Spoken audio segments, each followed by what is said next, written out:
এক নতুন ধরনের রম্য রচনা উপস্থাপন করছি, নাম এক রোমাঞ্চকর সকাল। আশা করি আপনাদের ভালো লাগবে। সকালের সূর্য ওঠা ভোর, পাখিরা গান গাইছে।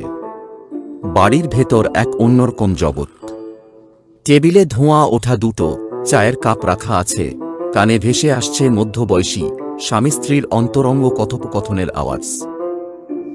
শুনছ, চাটা ভালো বানিয়েছ, কিন্তু দুধ একটু বেশি দিয়েছ।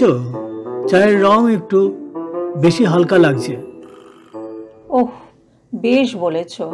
এবার তো মনে হচ্ছে দুধটা তোমাকেই এনে দেওয়া উচিত ছিল। না মানে, আমি তো স্রেফ একটা ছোট পরামর্শ দিলাম। পরামর্শ? তুমি সকালেই পরামর্শ দিতে শুরু করলে? বিকেল পর্যন্ত কি একেবারে জীবন বদলে যাবে? স্বামী বুঝলেন কথার মোড় ভিন্ন দিকে যাচ্ছে। তিনি কৌশলে বিষয়টি অন্যদিকে ঘোরাতে চেষ্টা করলেন। শোনো, তোমার এই শাড়িতে কিন্তু আজ দারুণ লাগছে। রংটা খুব সুন্দর। ও বাবা, আবার প্রশংসা? মনে হচ্ছে নিশ্চয়ই কিছু বলার প্ল্যান করছো। না না, এমন কিছু নয়। শুধু বলছিলাম, তুমি যখন এই শাড়িটা পরো তখন একদম সিনেমার নায়িকার মতো লাগে।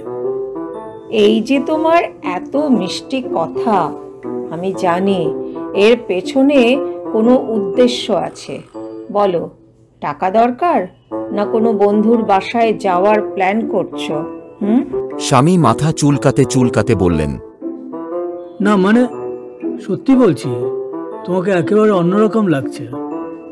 স্ত্রী তখন টেবিলে রাখা ঝুড়ি থেকে একটি মুসম্বি তুলে খেতে খেতে বললেন, প্রশংসাটা আজকে মাফ করে দিলাম, কিন্তু বিকেলের বাজারটা তুমিই করবে। আমার মাথা ব্যথা আছে। কি বাজার? ও, তুমি তো জানো আমার আজ অফিসে জরুরি মিটিং আছে। মিটিং? তুমি কি জানো আমারও জরুরি কাজ আছে, আমার মাথা ব্যথা সারানো। স্বামী বুঝতে পারলেন এই যুদ্ধে পালানোর রাস্তা নেই, তাই একটা নরম সুরে বললেন, ঠিক আছে, অফিসে মিটিং শেষ করে তারপরে করব।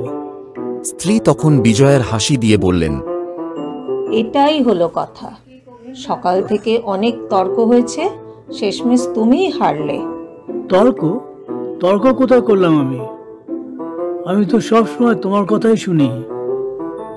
জানি তো, না শুনলে কি আর এতদিন টিকতে পারতে? সকালের আলো জানালা দিয়ে এসে পড়ল। তাদের সম্পর্কের কথোপকথনই এমন, যেখানে হাসি আর অন্তরঙ্গ আলাপচারিতার মাধ্যমে দুজনের ভালোবাসার বন্ধন আরও গভীর হয়।